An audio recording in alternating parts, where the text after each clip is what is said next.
Gente, bom dia, tarde, noite pra todo mundo. Como é que tá o lado daí? Aqui anda tudo bem. Aqui nos vai tudo bem.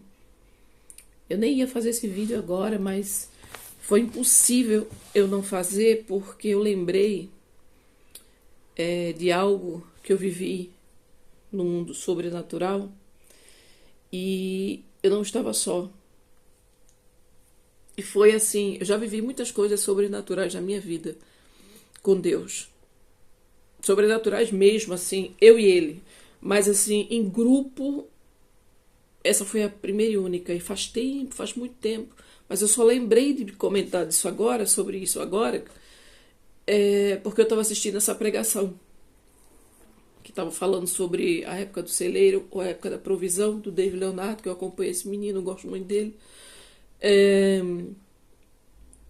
E aí eu fiquei lembrando do dia que nós fomos passar, eu e meu filho. Maurício ainda era pequeno, ele lembra disso, eu tenho certeza que ele lembra disso. E fomos passar o Réveillon em Paris, porque queríamos ver como era o Réveillon em Paris, né? Com aquelas luzes acendendo à meia-noite. E nesse dia houve um tiroteio. Pode procurar na internet que deve ter.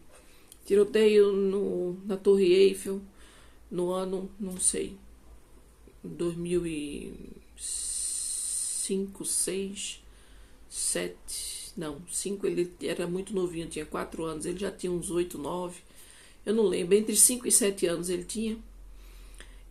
Mas ele lembra perfeitamente, porque quando eu toco nesse assunto, ele fala assim, ai, mas não gosto que a senhora fale desses assuntos, não, porque ele tem medo do sobrenatural.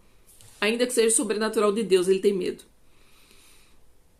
E aí, deu meia-noite, todo mundo vibrando, e naquele momento eu entrei em oração, porque eu estava realizando um sonho, né, de menina de Coab, passar o Réveillon perto da Torre Eiffel, e tinha muita gente. E aí a gente escuta um estampido assim, pá! Aí eu disse, meu Deus do céu, e todo mundo se abaixa. E a primeira coisa que uma mãe faz é o quê? Pegar o filho. Tava eu, meu filho e a irmã Tânia, que eu não tenho mais contato, não sei, perdemos o contato uma da outra. E, inclusive, ela mora lá em Paris, né? E aí, saímos assim, abaixados, eu com a mão e a cabeça, assim, o corpo quase por cima do meu filho. Porque mãe é mãe, né? Ela dá vida pelo filho. Ela dá. Uma mãe verdadeira. E aí saímos, né? Meu Deus, quando eu lembro que a gente tava passando, saindo daquela loucura, daquele, sabe, daquele turbilhão todo.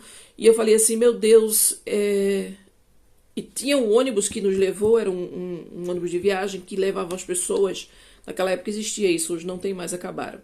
Levavam para fazer Réveillon em Nova York, levavam para fazer Réveillon em Londres, em Paris, em Amsterdã, que ali o bicho pega fogo mesmo, hoje em dia ninguém nem faz mais isso. E o meu pedido era só assim, Deus nos protege, nos tire daqui. E o ônibus estava bem longe de onde era a Torre Eiffel, porque fica tudo fechado, né? Só as estradinhas assim, eles bloqueiam só para pedestres. E eu só pensava assim, meu filho, meu filho, meu filho. A gente tinha que descer umas escadas para poder chegar na saída daquele local. Mas era tanta gente se espremendo. E eu deixava as pessoas me espremerem. Eu fazia força assim, que era para não espremer meu filho. E irmã Tânia gritava também desesperada, Jesus, Jesus. A gente só gritava por Jesus. E conseguimos sair daquele túnel, né? Passamos por debaixo do túnel, chegamos na rua. E ao chegar na rua eu falei assim, meu Deus, uma hora dessa a gente não vai conseguir pegar um táxi. Depois de meia-noite, depois daquele atentado que teve ali, naquela época nem se falava em atentado. Onde é que a gente ia arrumar um táxi numa hora daquela? Todos os táxis estavam lotados. Todos eles estavam ocupados. E nisso, eu parei um dos táxis e falei para ele assim, please help me, please help my son. Aí eu falei, ajuda o meu filho. E ele falava inglês E tinha duas senhoras. Essa é a parte assim que eu mais... Meu Deus, não faz sentido. As coisas que Deus faz na nossa vida não faz sentido. E tinha duas senhoras atrás do táxi, muito chiques, muito elegantes. Pra você ter noção, era inverno, tudo bem, mas elas não estavam de aquelas toucas, elas estavam com chapéus, assim, bem chiquetosos e, sabe, elas estavam muito elegantes. E ela vendo meu desespero de mãe, eu disse, pelo amor de Deus, deixa eu entrar aí no carro com vocês. E arranca pro ponto, que eu não lembro mais onde era o ponto, que era de um hotel onde o ônibus estava pra gente voltar pra Alemanha, porque eu moro aqui perto de Paris, eu moro 500 quilômetros de Paris. E aí, aquelas duas senhoras disseram assim, não, pode entrar, pode entrar. Na hora você não pensa, né? Você acha assim, nossa, que mulher gentil.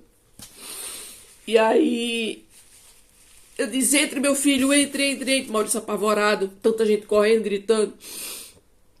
A irmã Tânia sentou na frente e eu sentei atrás com o Maurício. Só que na hora daquela danação, eu esqueci de agradecer as senhoras. E aí, assim que a gente entrou no carro, elas saíram por uma porta e nós entramos pelo outro carro. Nossa, tá me dando uma agonia. E assim que elas saíram pela porta do táxi, que elas bateram, eu virei. Peraí, Maurício, deixa eu agradecer. Eu nem agradeci a senhora. Eu procurei. Ela não estava mais lá. E eu falei assim, irmã Tânia, as mulheres sumiram. Aí ela fez, valei-me, nosso Senhor Jesus, tu és fiel. E eu comecei a chorar.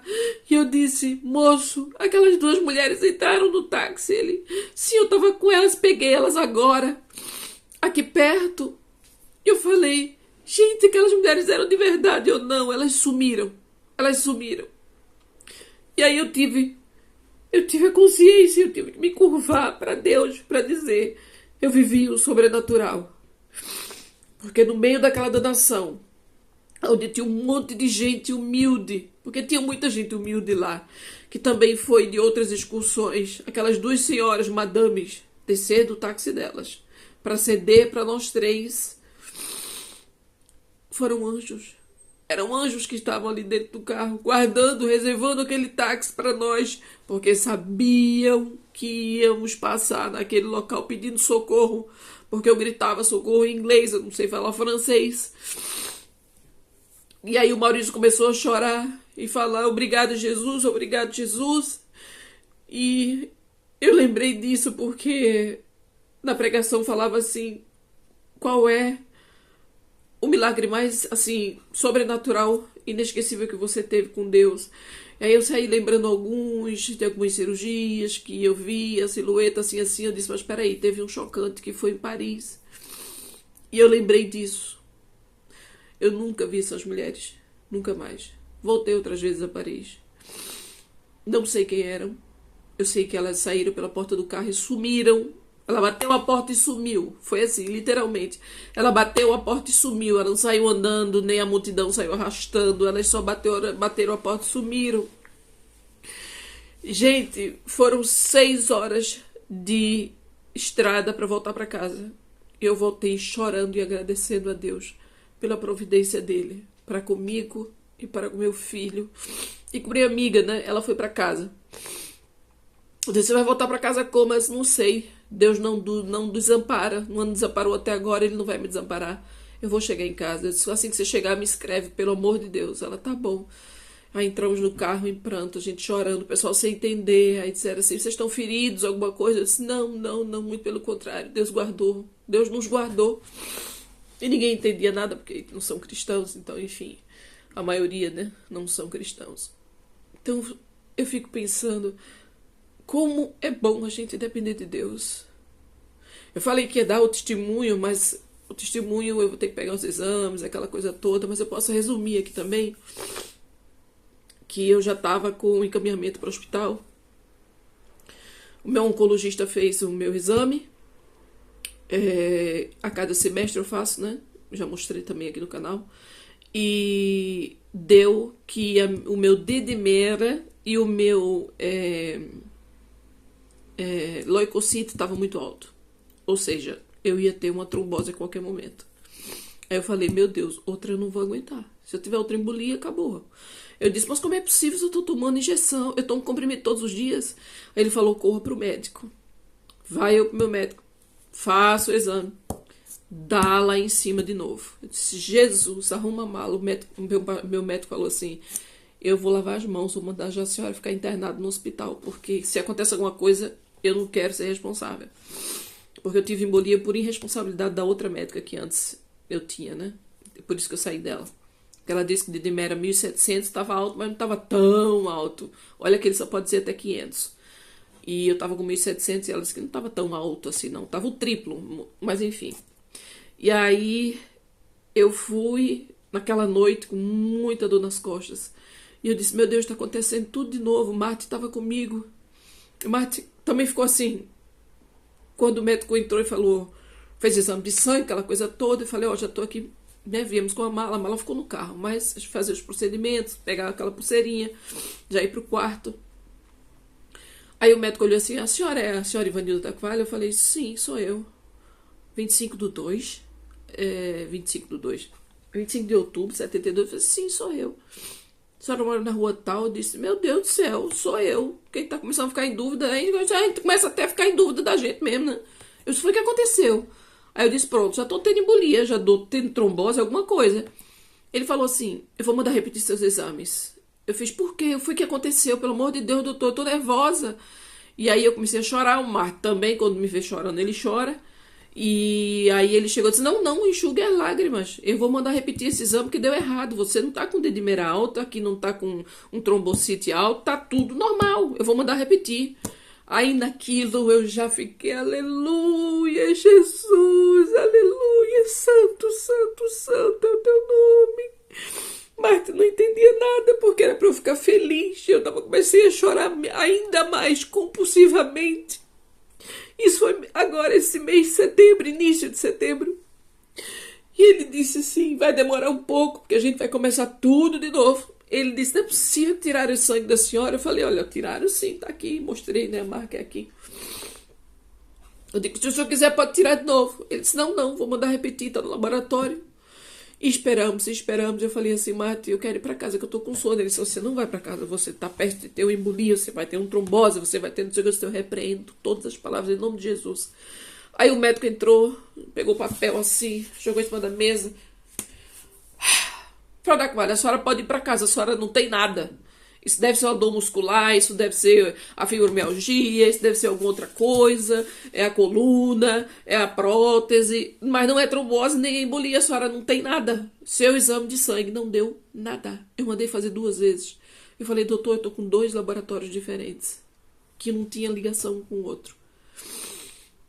Ele falou, pois é isso que eu não estou conseguindo entender. Então, assim, quando a gente não entende os milagres de Deus, as maravilhas que Deus faz, a gente fica mesmo assim, a ciência fica sem resposta, mas a gente fica muito grato, a gente que é cristão, porque a gente não merece, sabe?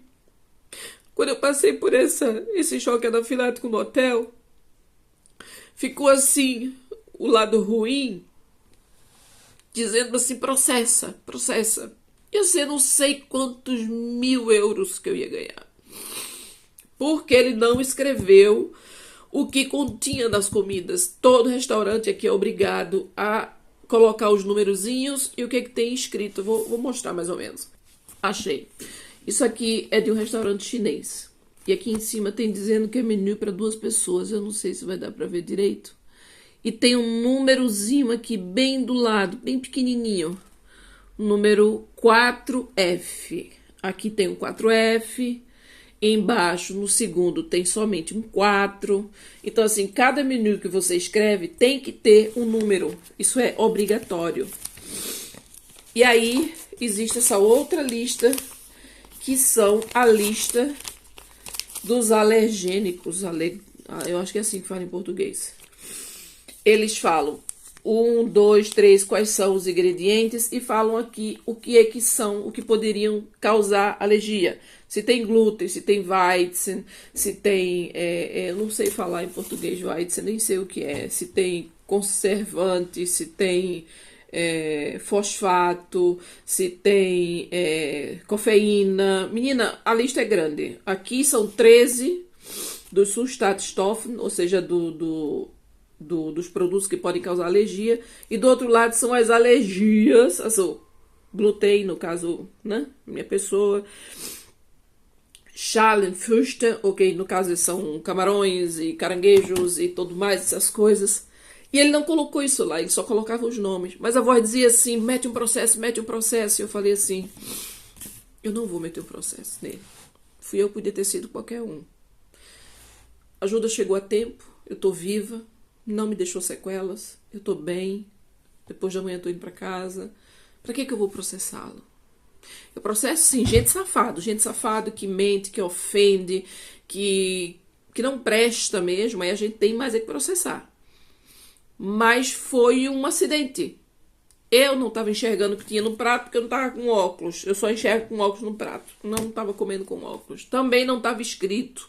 Então, assim, não me atentei para isso. E passou. E eu liguei pro hotel, falei com o cara e disse, olha, não vou processar. Diga a ele que tranquilize o coração. Ele toma mais cuidado da próxima vez. Ele aprendeu, né? Eu também aprendi, porque agora eu também vou começar a perguntar o que é que tem, o que é que não tem. E voltamos. E quando eu cheguei em casa, tinha um monte de carta no correio. Eu falei assim, ai meu Deus do céu, é ruim, chato de viajar, porque quando a gente viaja tem um monte de carta na caixa do correio, né? E uma delas era do meu plano de saúde. E aí é que você vê a providência de Deus. Talvez você não tivesse feito isso com o hotel e desde cara não tivesse perdoado. A bênção não tivesse chegado para mim.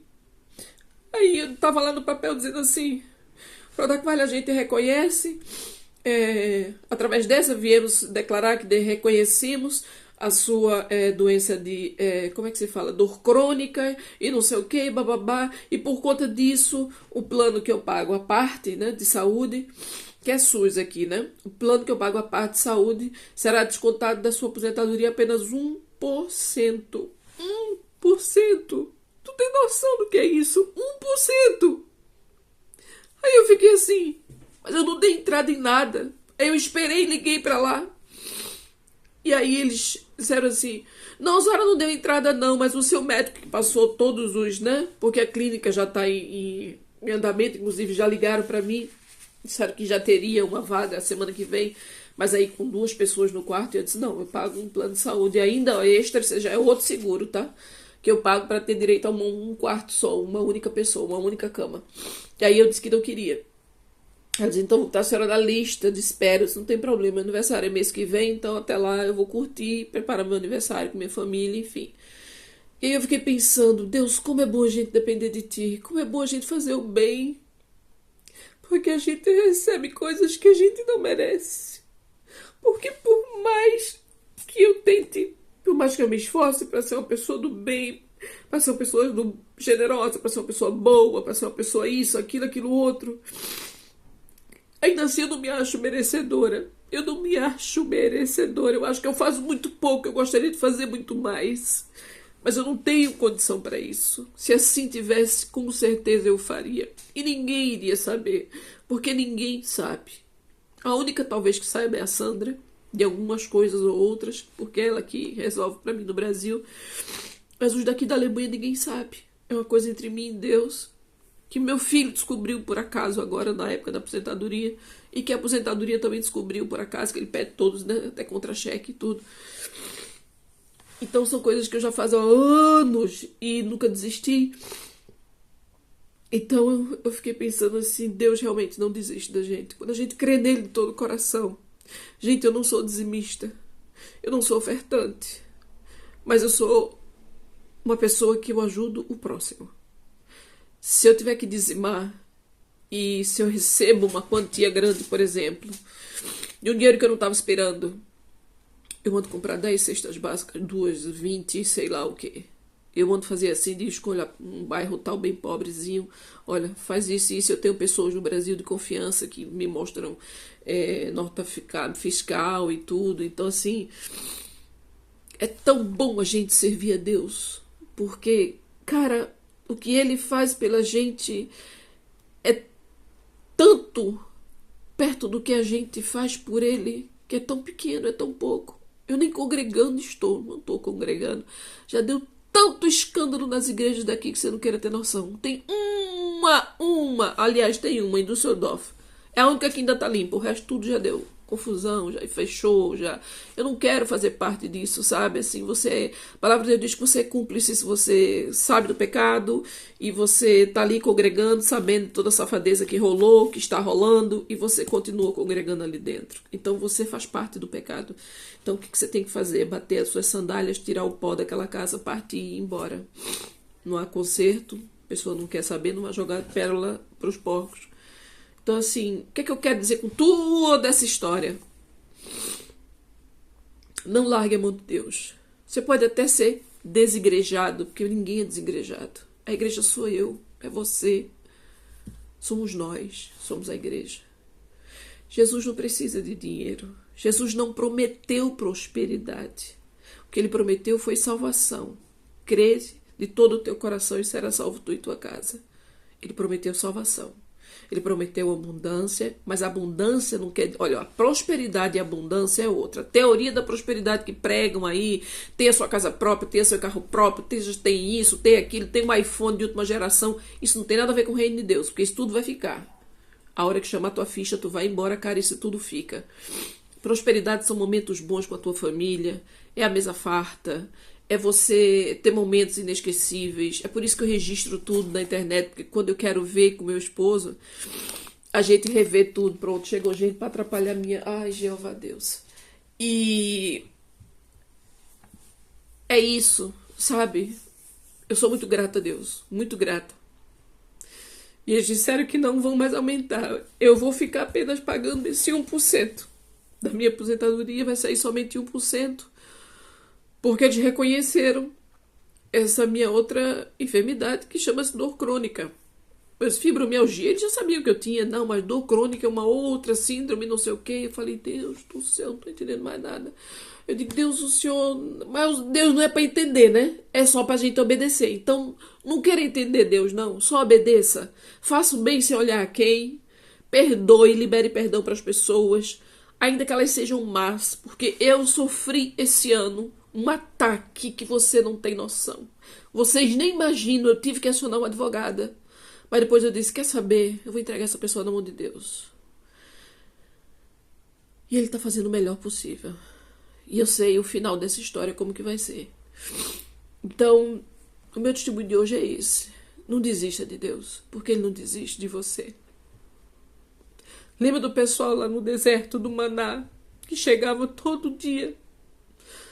Tinha provisão e não podia guardar. Se guardasse, estragava para o dia seguinte. Então, assim, Deus, ele dizia todo dia vai ter maná para vocês. Ele prometeu, ele cumpre.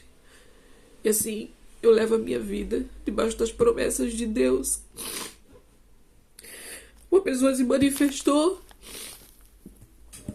e, meu Deus, como é difícil fazer, né? Com um gato novo, porque quer carinho. Não ronca muito não, porque aí o pessoal não me escuta. Sabe que uma pessoa se manifestar inveja na sua vida e dizer assim, mas você já tá aposentada, você tá realizada, você tá casada, você tem seu dinheiro, você tem isso, você tem aquilo. Eu fiquei assim, Jesus. E eu não esperava que essa pessoa prestava tanta atenção assim na minha vida a esse ponto, né? De dizer assim, você tem tudo, eu não tenho nada. E é por esse motivo que eu tenho que fazer isso. E eu fiquei assim, chocada, né?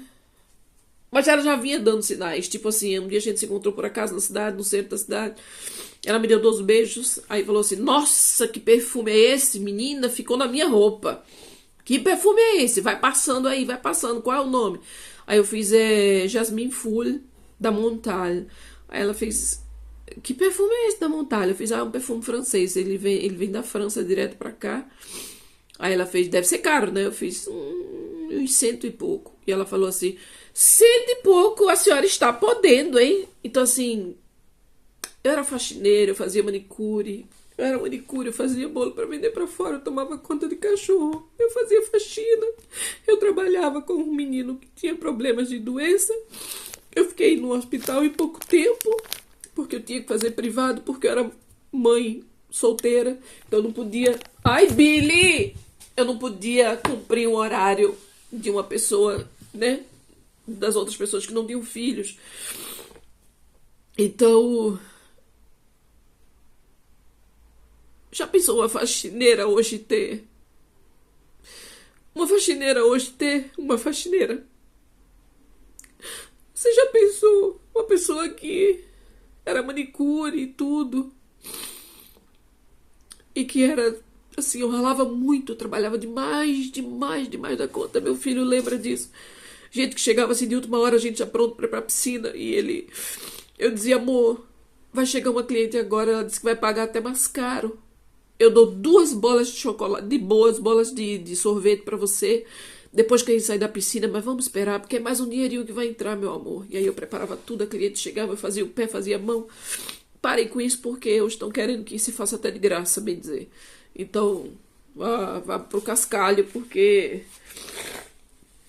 O ponto que caiu, porque de idiota aqui não tem nada. E outra, eu tenho prótese, agora nem vale mais a pena fazer isso. E aí, eu não falei palavrão, viu? Eu falei cascalho. Você conhece o cascalho, aquela parte da árvore? Pois é, não venham aqui apontar dedo. Então, aí hoje diz assim: ah, não, mas ela tem um chofer, ela tem uma estrutura, ela tem pessoas que vão tomar conta dela, limpa a casa dela, leva ela para o hospital e cuida dela, e enfim. Eu tenho uma rede de suporte bem grande, graças a Deus. Ao Senhor Jeová Deus, Criador do céu e da terra e tudo que nele há, Jesus Cristo ressurreto, o Messias, Yeshua, Ele, por conta dele, Ele que fez tudo isso para mim. Um apartamento que não saía há 5 anos eu esperando. Ele sabia que tinha que ser esse aqui, porque era Terra e Nilda. Ele viu que tu ia precisar fazer uma cirurgia, botar prótese, e tu não ia aguentar subir escada. E ele sabia lá na frente que o teu filho com 19 anos ia sair de casa. E ele viu que tinha um apartamento que ia ter uma vaga para o teu filho, 7 casas depois da tua. Porque tu, quando precisasse do teu filho, ele vinha te dar suporte. E quando o teu filho tá doente e precisa de suporte, tu também pode ir lá cuidar dele.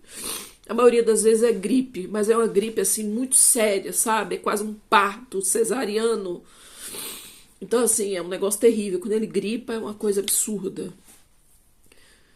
Então, orem pelos invejosos, orem pelos inimigos, abençoe-os. Eu abençoo todos os invejosos e todos os inimigos da minha vida. Eu não conto os meus planos pra ninguém. Ninguém sabe de nada. Só sabe das viagens que eu faço, porque isso eu faço. Porque eu quero relembrar com meu marido, a gente já relembra, né, os momentos bons que a gente viveu lá no Brasil. Eu fiz vídeos muito bons e só mostrei os estresses, né? Alguns no hospital, mas assim, de família, essas coisas, de parentes, não. E eu não conto. Eu deixo a coisa acontecer e de repente o pessoal faz: nossa, mulher, que novidade é essa? Pois é, né? Deus. Ele me ama e eu amo. E é isso. Eu não quero alongar muito, já estou em quase meia hora aqui falando, chorando, me emocionando, porque não é impossível falar sobre Deus sem se emocionar. Então eu sou um cara muito frio, sem alma. Mas enfim. Confia em Deus. Entrega a tua vida assim, ó, nas mãos dele. E diz: Senhor, eis-me aqui. Faz de mim um instrumento.